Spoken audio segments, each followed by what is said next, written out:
அனைவருக்கும் வணக்கம். நான் டாக்டர் கபிலன். ஆன்லைனில் ஹிப்னோதெரப்பி எடுக்க முடியுமா? அது அந்தளவுக்கு எஃபெக்டிவாக இருக்குமா? உண்மையிலேயே ஆன்லைனில் ஹிப்னோசிஸ் எப்படி தான் நடக்குது? இது மாதிரி நிறைய பேருக்கு சில சந்தேகங்கள் இருக்கும். அதை பற்றி தான் நம்ம இன்றைக்கி வீடியோவில் பார்க்க போகிறோம். வாங்க வீடியோக்குள்ளே போகலாம். தன்னுடைய மன ரீதியான பிரச்சனைகளுக்கு ஃபைனலாக அங்கங்கே நிறையா போயிட்டு ஃபைனலாக ஹிப்னோதெரப்பி தான் ஒரே தீர்வு அப்படின்றத தெரிஞ்சுக்கிட்டதுக்கு அப்புறமா எனக்கு நிறைய பேர் கால்ஸ் பண்ணுறது உண்டு. பண்ணதுக்கப்புறமா அது மாதிரி எந்த அளவுக்கு நம்ம தெரப்பி எடுத்துக்கணும், எவ்வளோ ரெகுலராக வரணும் அப்படின்றதெல்லாம் கேட்பாங்க. யூஸ்வலாக நான் ஒரு வீக்லி ஒன்ஸ் ஆர் ட்வைஸ் வர மாதிரி இருக்கும் அப்படின்னு சொல்லுவேன். அதுக்கப்புறமா நிறைய பேர் வெளியூரில் இருக்கிறவங்க நிறையா என்ன சொல்லியிருக்காங்க அப்படின்னா, அது மாதிரி நான் வெளியூரில் இருக்கேன், என்னால் வாரத்தில் ஒரு நாள் வந்துட்டு போக முடியாது, நீங்கள் இங்கே வர முடியுமா அப்படின்னு சொல்லி கேட்கறது உண்டு. ஸோ அப்போ தான் நான் அது மாதிரி இல்லை, நம்ம ஆன்லைன்லேயே கூட நம்ம எடுத்துக்கலாம், ரெகுலராக ஆன்லைன் செஷன்ஸ் பண்ணிக்கலாம் அப்படின்னு சொல்லும்போது, ஆன்லைனில் எப்படி ஹிப்னோசிஸ் பண்ண முடியும், அது பாசிபிள் தானா, அது அந்தளவுக்கு எஃபெக்டிவாக இருக்குமா அப்படின்ற ஒரு கேள்வி வரும். ஸோ அவங்களுக்கு நான் கொடுக்குற எக்ஸ்ப்ளனேஷன் தான் இன்றைக்கி நம்ம ஃபுல்லாக வீடியோவில் பார்க்க போகிறோம். ஆன்லைனில் ஹிப்னோதெரப்பி எடுக்க முடியுமா, எந்த அளவுக்கு அது எஃபெக்டிவாக இருக்குன்றதை பற்றி நம்ம இன்றைக்கி பார்க்குறோம். ஸோ ஃபர்ஸ்ட் ஆஃப் ஆல் இந்த டவுட் வரத்துக்கு காரணம் ஹிப்னோதெரப்பி எப்படி நடக்கும் அப்படின்றத பற்றி ஒரு இமேஜினேஷன் வச்சுருக்கலாம். மேபி திரைப்படங்கள் பார்த்து சில இமேஜினேஷன் இருந்தாலும் வாய்ப்பு இருக்குது. ஸோ இப்படிலாம் இருக்கும் அப்படின்ற ஒரு ப்ரீகன்செப்ட் நோஷனோட இருக்கும்போது அது ஆன்லைனில் எப்படி சாத்தியம் அப்படின்ட்டு அவங்க கிரியேட் பண்ணியிருக்கிற அந்த இமேஜுக்கும் இதுக்கும் பொருந்தி பார்க்க முடியாமல் இருக்கும். ஸோ ஃபர்ஸ்ட் ஹிப்னோதெரப்பினா எப்படி நடக்குது அப்படின்றது நான் சொல்லிடுறேன். அது மூலமாக இது ஆன்லைனில் எப்படி சாத்தியம்ன்றதை நம்ம அப்புறம் பார்க்கலாம். So first of all hypnotherapy இப்போ டைரெக்டாக ஒரு செஷன் வராங்க அப்படின்னா, ஃபர்ஸ்ட் வந்ததுக்கு அப்புறமா நான் முதல்ல ஒரு சில ப்ரீ ஹிப்னாட்டிக் டாக்னு சொல்லுவாங்க. ஸோ இனிஷியலாக சில விஷயங்கள் பேசுறது உண்டு. அவங்க ஜென்ரலாக அவங்களுடைய ப்ராப்ளம்ஸ் என்ன அப்படின்றத வரிசையாக நிறைய விஷயங்கள் சொல்லிட்டு இருப்பாங்க. இது மோர் லைக் ஒரு கவுன்சிலிங் மாதிரி தான் போகணும், ஜஸ்ட் டாக்கிங் கொஞ்ச நேரத்துக்கு இருக்கும். அதுக்கப்புறமா நான் ஸ்பெசிஃபிக்காக சில கொஷின்ஸ் கேட்கறது உண்டு. நான் கேட்குற கேள்விகள், அவங்க சொல்கிற பதில், அப்புறம் ஜென்ரலாக அவங்க பேசுகிற விஷயங்கள், அவங்க ப்ராப்ளம் ரிலேட்டடாக அவங்க சொல்கிற சில முக்கியமான பாயிண்ட்ஸ், இது எல்லாமே நான் நோட் பண்ணி வச்சுப்பேன். ஸோ ஒன்ஸ் இந்த செஷன் முடிஞ்சதுக்கப்புறமா அடுத்து தெரப்பி ஸ்டார்ட் ஆகும். ஸோ தெரப்பியில் பார்த்தீங்கன்னா அங்கே ஒரு ரிக்ளைனர் ஒன்று இருக்கும். ஸோ அவங்க ரிலாக்ஸ்டாக உட்காந்துட்டு நல்லா சாஞ்சு படுத்துறதுக்கு அப்புறமா நான் பக்கத்தில் ஒரு சேர் போட்டு அங்கே நான் உட்காந்துட்டு அதுக்கப்புறமா ஃபஸ்ட்டு இன்ஸ்ட்ரக்ஷன்ஸ் கொடுக்க ஆரம்பிப்பேன். ஸோ இன்ஸ்ட்ரக்ஷன் அப்படின்றது ஒரு இண்டக்ஷன் சொல்லுவோம். ஸோ இது ப்ரீதிங், டீப் ப்ரீதிங் பண்ண சொல்கிறது, இல்லைன்னா ஸ்பெசிஃபிக்காக சில நம்பர்ஸ் கவுண்ட் பண்ணுறது, விஷுவலைசேஷன், இந்த மாதிரி வேரியஸ் இண்டக்ஷன்ஸ் இருக்கும். ஸோ அது மாதிரி ஏதாவது ஒரு இண்டக்ஷன் மூலமாக அவங்கள அந்த ஹிப்னாட்டிக் ஸ்டேட்டுக்கு கொண்டு போகிறது. அதுக்கப்புறமா அந்த டீப்னர்னு சொல்லுவோம். ஸோ இன்னும் கொஞ்சம் டீப்பர் ஸ்டேட்டுக்கு அவங்கள எடுத்துகிட்டு போகிறது.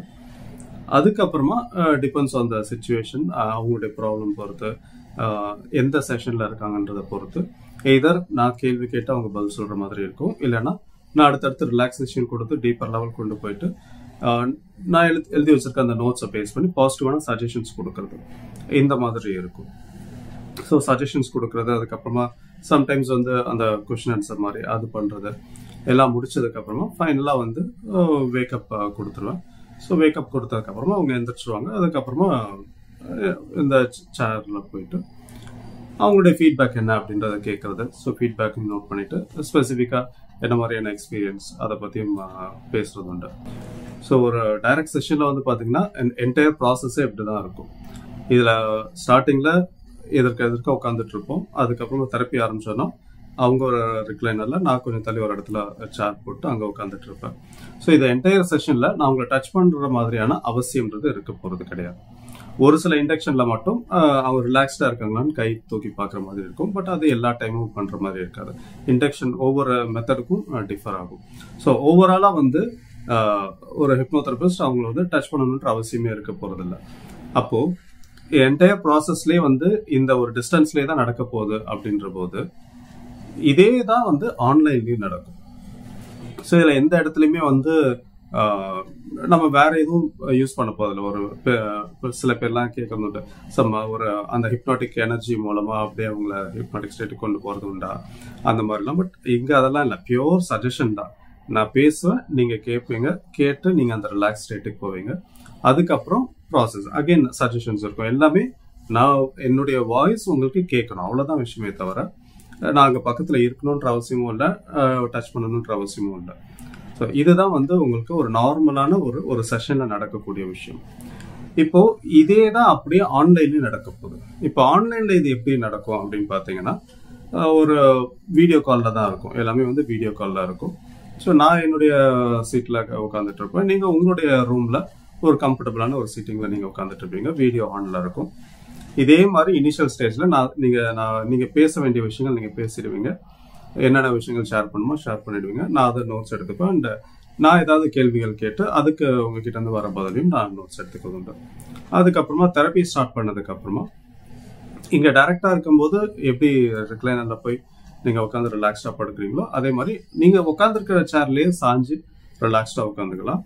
இல்லைன்னா உங்களுக்கு வந்து பக்கத்துல கட்டில் இருக்கு அப்படின்னா நீங்க கட்டில்ல போய் படுத்துட்டு உங்களுடைய அந்த கேமரா வந்து உங்க ஃபேஸ பாக்குற மாதிரி வச்சுக்கலாம். ஸோ ஏன்னா நீங்க ரிலாக்ஸ்டா இருக்கும்போது உங்க நான் ஃபேஸ் பார்த்தா போதும். அப்போ உங்க அந்த கேமரா வந்து உங்க ஃபேஸ்ல தெரியற மாதிரி வச்சுட்டு நீங்க ரிலாக்ஸ்டா படுத்துக்கலாம். படுத்துட்டு இப்போ நான் உங்களுக்கு அதுக்கே இன்ஸ்ட்ரக்ஷன்ஸ் கொடுக்க ஆரம்பிப்பேன். அதை நீங்க காதில் வாங்கிட்டு இன்கேஸ் நான் ஏதாவது கேட்கறேன்னா அதுக்கு நீங்க பதில் சொல்றது.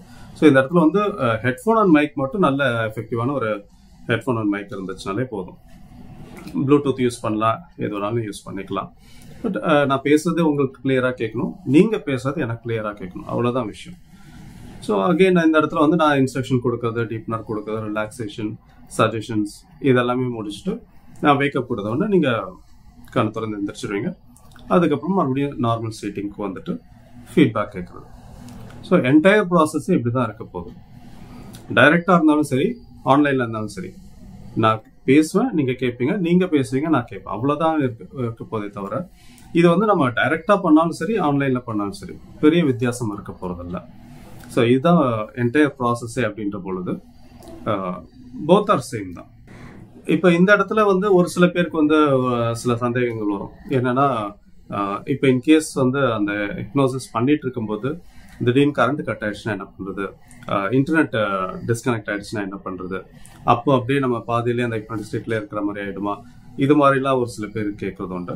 ஸோ இப்போ சம்டைம்ஸ் வந்து பாத்தீங்கன்னா இந்த மாதிரி கரண்ட் கட் ஆகுது இல்ல இன்டர்நெட் டிஸ்கனெக்ட் ஆயிடுது அப்படின்னா அதுவும் எந்த பிரச்சனையும் கிடையாது. ஏன்னா ஒரு சில சமயம் வந்து நான் செஷன் எடுத்துட்டு இருக்கும்போது அந்த மாதிரி நடக்கிறது உண்டு. இப்போ இன்கேஸ் பேசிட்டு இருக்கும்போது இப்போ அவங்களுடைய ப்ராப்ளம் ஷேர் பண்ணிட்டு இருக்கீங்க அப்படின்ற பொழுது அது மாதிரி டிஸ்கனெக்ட் ஆயிடுச்சு அப்படின்னா மறுபடியும் ரீகனெக்ட் பண்ணிட்டு கால் பண்ணிட்டு மறுபடியும் கனெக்ட் பண்ணிக்கலாம். இன்கேஸ் நீங்க ஹிப்னாட்டிக்ஸ் அந்த ஸ்டேட்ல இருக்கீங்க, ஸோ அப்போ நான் சஜஷன்ஸ் கொடுத்துட்டு இருக்கேன், அந்த சமயத்துல அது மாதிரி நெட்டு கட் ஆயிடுச்சு அப்படின்னா அதுவும் பயப்பட வேண்டிய அவசியமே இல்லை. ஏன்னா உங்களுக்கு லைன் டிஸ்கனெக்ட் ஆகும்போது ஒரு சவுண்டு கேட்கும், ஒரு சின்னதாக ஒரு பீப் சவுண்ட் மாதிரி வந்து அது உங்களுக்கு கேட்கும். ஸோ அப்போ இது வந்து ஒரு சில சமயம் நான் பண்ணிட்டு இருக்கும்போது இது நடந்திருக்கு. அப்போ என்ன பண்ணுவாங்கன்னா அந்த சவுண்டு கேட்ட உடனே வந்து அகைன் அவங்க முழிச்சிடுவாங்க, முழிச்சிட்டு திருப்பி கால் பண்ணுவாங்க, கால் பேக் பண்ணுவாங்க. அதாவது ரீகனெக்ட் ஆயிடுச்சுன்னா உடனே ரீகனெக்ட் ஆயிடுச்சுன்னா கால் பேக் பண்ணுவாங்க. அப்படி இல்லை ரீகனெக்ட் ஆகலைன்னா ஃபோன் காலில் வந்து சார் இந்த மாதிரி டிஸ்கனெக்ட் ஆயிடுச்சு, நான் இன்டர்நெட் வந்த உடனே திருப்பி நான் கால் பண்றேன் அப்படின்னு சொல்லிடுவாங்க. அப்படி இல்லாட்டி மோஸ்டா வந்து சின்ன சின்ன எரர்னால டிஸ்கனெக்ட் ஆயிருந்தது அப்படின்னா ஆட்டோமேட்டிக்கா அது ரீகனெக்ட் ஆயிடும். ஸோ சம்டைம்ஸ் அதுவே ரீகனெக்ட் ஆயிடுச்சுன்னா போனதும் தெரியாது வந்ததும் தெரியாது, அந்த மாதிரி கூட இருக்கும். இல்லாட்டி ரொம்ப நேரத்துக்கு டிஸ்கனெக்ட் ஆயிடுச்சுன்னா அந்த பீப் சவுண்ட்ல அவங்க எந்திரிச்சிட்டு அதுக்கப்புறமா திருப்பி கால் பேக் பண்ணுவாங்க. கால் பேக் பண்ணிட்டு சாரி சார் இந்த மாதிரி டிஸ்கனெக்ட் ஆயிடுச்சுன்னு சொன்னோன்னா ஓகே நோ ப்ராப்ளம், நீங்க மறுபடியும் அதே போய் படுத்துக்கோங்க, திருப்பி ஸ்டார்ட் பண்ணிக்கலாம் அப்படின்னோன்னா மறுபடியும் அவங்க போய் படுத்துருவாங்க. மறுபடியும் இப்போ இந்த தடவை வந்து ஃபர்ஸ்ட்ல இருந்து என்டையரா ஆரம்பிக்கணும்ன்ற அவசியம் இல்லை, ஒரு டீப் பிரீதிங் கொடுத்துட்டு பாதியில இருந்து கூட ஸ்டார்ட் பண்ணிக்கலாம். ஏன்னா வெளியில வந்துட்டு திருப்பி உள்ள போனாலும் இமீடியட்டா அவங்களால மைண்ட் வந்து அந்த ஹிப்னாட்டிக் ஸ்டேட்டுக்கு போயிட முடியும். ஸோ அகைன் விட்ட இடத்துல இருந்து நம்ம அப்படியே கண்டினியூ பண்ணிக்கலாம். ஸோ இதுல எந்த விதமான ஒரு ப்ராப்ளமும் கிடையாது. டிஸ்கனெக்ட் ஆச்சுனாலும் ரொம்ப நேரத்துக்கு டிஸ்கனெக்ட் ஆச்சுனாலும் அடுத்த நெக்ஸ்ட் செஷன்ல கூட இதை நம்ம கண்டினியூ பண்ணிக்கலாம். கொஞ்ச நேரத்துக்கு இது ஆயிருந்தது அப்படின்னா நீங்க அப்படியே இருந்துருவீங்கன்ற மாதிரிலாம் கிடையாது. ஏன்னா ஹிப்னாட்டிக் ஸ்டேட் நான் ஆல்ரெடி ப்ரீவியஸ் வீடியோலாம் நிறைய எக்ஸ்பிளைன் பண்ணியிருப்பேன். அந்த ஹிப்னாட்டிக் ஸ்டேட் அப்படின்றது ஒரு தூக்க நிலையோ இல்லாட்டி ஒரு மயக்க நிலையோ கிடையாது. நீங்க ரிலாக்ஸ்டா இருந்துகிட்டு நான் பேசுறதை கேட்டுட்டு இருப்பீங்க, பதில் கூட சொல்ல முடியும். அதனால நீங்க கண்ணை மூடிட்டு இருக்கும் போது டிஸ்கனெக்ட் ஆச்சுன்னா உங்களுக்கு அந்த கால் டிஸ்கனெக்ட் ஆகும்போது சவுண்டு கேட்கும், அந்த சவுண்டை வச்சு நீங்க கண் திறந்து பார்த்துட்டு நீங்க ரீகனெக்ட் பண்ணிக்கலாம். ஸோ அதனால இதுல பயப்படுறதுக்கு எதுவுமே கிடையாது.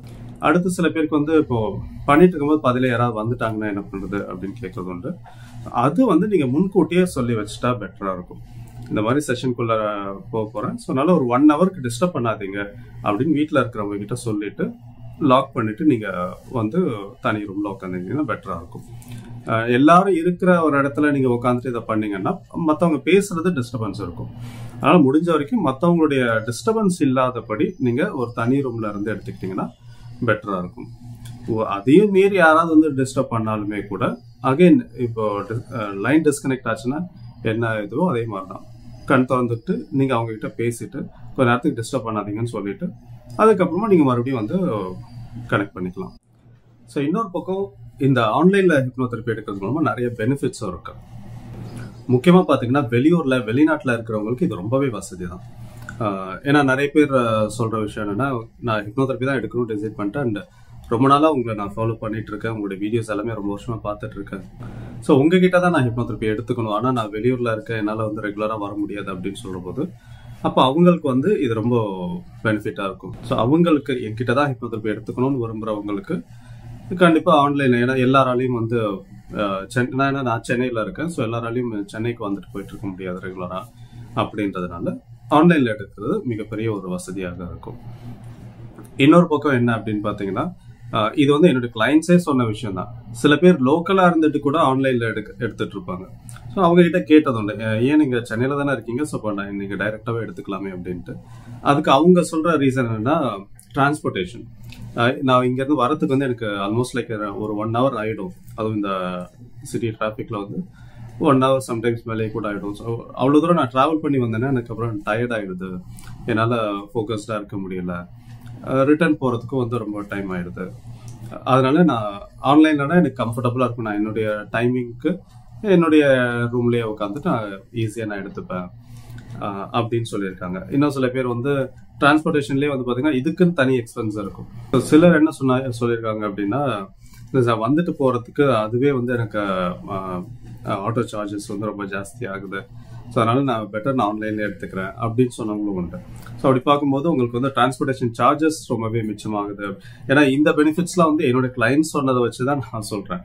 ஏன்னா வந்துட்டு போறதுக்கு ரொம்ப எனர்ஜி, டைம் அண்ட் எனர்ஜி ரொம்ப ஸ்பெண்ட் ஆகிற மாதிரி இருக்கு அண்ட் மணியும் ரொம்ப செலவாகிற மாதிரி இருக்கு. இப்போ ஆன்லைன்ல எடுத்துக்கும் போது நேரம் மிச்சமாகுது, வந்துட்டு போற அந்த எனர்ஜி மிச்சமாகுது அண்ட் செலவும் மிச்சமாகுது, நிறைய மிச்சமாகுது அப்படின்னு சொல்லி நான் அதுவும் சொன்னது உண்டு. ஸோ அதனால எனக்கு பெஸ்ட் வந்து நான் ஆன்லைன்ல எடுத்துக்கிறேன் அப்படின்னு லோக்கல்ல இருக்கிறவங்களே கூட சொல்லிட்டு ஆன்லைன்ல எடுத்துக்கிறதும் உண்டு.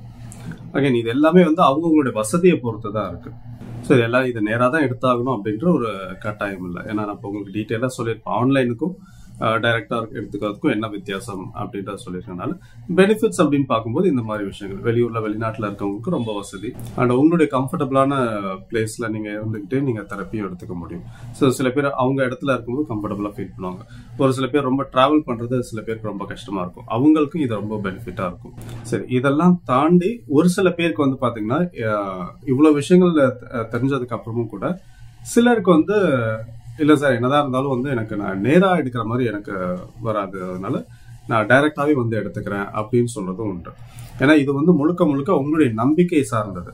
ஸோ நேரா வந்து எடுத்தாதான் எஃபெக்டிவா இருக்கும். நீங்க நம்புனீங்கன்னா நேரா எடுத்தாதான் உங்களுக்கு திருப்தியா இருக்கும் அப்படின்னா நீங்க டைரக்டாவே எடுத்துக்கலாம். ஸோ ஆன்லைன்ல எடுக்கணுன்ற அவசியம் இல்லை. இதெல்லாம் ஆப்ஷன்ஸ் தான். டைரக்டாவும் இல்ல ஆன்லைன் எடுக்கிறது உங்களுடைய ஆப்ஷன்ஸ் தான். சில பேர் வந்து வெளியூர்ல இருந்து வரவங்களே வந்து இந்த மாதிரி ஒரு சில பேர் சொன்னது உண்டு, இல்ல சார் எனக்கு வந்து ஆன்லைன்ல எடுக்கிறது அந்த அளவுக்கு வந்து எனக்கு கம்ஃபர்டபுளா இருக்காது. இன்னும் சில பேருக்கு வந்து டெக்னிக்கலா எனக்கு இந்த விஷயங்கள்லாம் தெரியாது, எனக்கு ஆன்லைன்ல பண்றது அதெல்லாம் எனக்கு டெக்னிக்கலா ஐம் நாட் சவுண்ட் அப்படின்னு சொல்றது உண்டு. அதனால ஆன்லைன்ல எடுக்கிறது தான் எனக்கு வந்து திருப்தியா இருக்கும்னு சொல்றவங்க தாராளமா வந்து எடுத்துக்கலாம். ஸோ அந்த மாதிரி ஒரு சில பேர் வாரத்துக்கு ஒரு தடவை வெளியூர்ல இருந்து வந்துட்டு போய் எடுத்துக்கிறவங்களும் உண்டு. ஸோ இது முழுக்க முழுக்க உங்களுடைய நம்பிக்கை உங்களுடைய திருப்தியை சார்ந்துதான் இருக்கு. நீங்க நேரா எடுத்தாதான் நல்லா இருக்கும் நீங்க ஃபீல் பண்ணீங்கன்னா நீங்க தாராளமா எடுக்கலாம். அது தவிர நேரா எடுத்துக்கிறதுக்கும் ஆன்லைன் எடுத்துக்கிறதுக்கும் பெரிய வித்தியாசம் கிடையாது. உங்களுக்கு எது கம்ஃபர்டபுளோ அதை எடுத்துக்கலாம். ஸோ இப்போ உங்களுக்கு வந்து ஆன்லைன்ல எடுக்கிறது கம்ஃபர்டபுளாகவும் இருக்கும், நிறைய சேவ் பண்ணவும் முடியும் அப்படின்ற போது நீங்க தாராளமாக எடுத்துக்கலாம். ஸோ இது வந்து ஜென்ரலா ஆன்லைன்ல தெரப்பி எடுத்துக்கிட்டா எஃபெக்டிவா இருக்குமா இல்லையா, ஆன்லைன்ல ஹிப்னோதெரப்பி எடுக்க முடியுமா அப்படின்ற சந்தேகங்கள் இருக்கவங்களுக்கு இன்னைக்கு நான் பேசின விஷயங்கள் கண்டிப்பா உங்களுடைய டவுட்ஸ் கிளாரிஃபை பண்ணிருக்கும் நான் நம்புறேன். இன்னும் இந்த மாதிரி ஹிப்னோதெரப்பி சம்பந்தமா வேற ஏதாவது டவுட்ஸ் இருந்துச்சு அப்படின்னா நீங்க என்னுடைய சேனல்ஸ்ல நிறைய வீடியோஸ் இருக்கும், அதை போய் பார்க்கலாம். அண்ட் இந்த சேனல் சப்ஸ்கிரைப் பண்ணிட்டு பெல் ஐக்கான் கிளிக் பண்ணீங்கன்னா அடுத்தடுத்து நான் போடக்கூடிய வீடியோஸ் எல்லாமே உங்களுக்கு நோட்டிஃபிகேஷன் வந்துடும். இல்லை ஸ்பெசிஃபிக்காக ஏதாவது ஒரு கொஸ்டின் இருந்துச்சுன்னா நீங்கள் இந்த வீடியோவில் கமெண்ட்டாகவும் போடலாம். நான் அதை பேஸ் பண்ணி அதுக்கு நான் ஒரு தனி வீடியோவும் நான் போடுறேன். ஸோ அடுத்து வேற ஒரு வீடியோவில் பார்க்கலாம். நன்றி, வணக்கம்.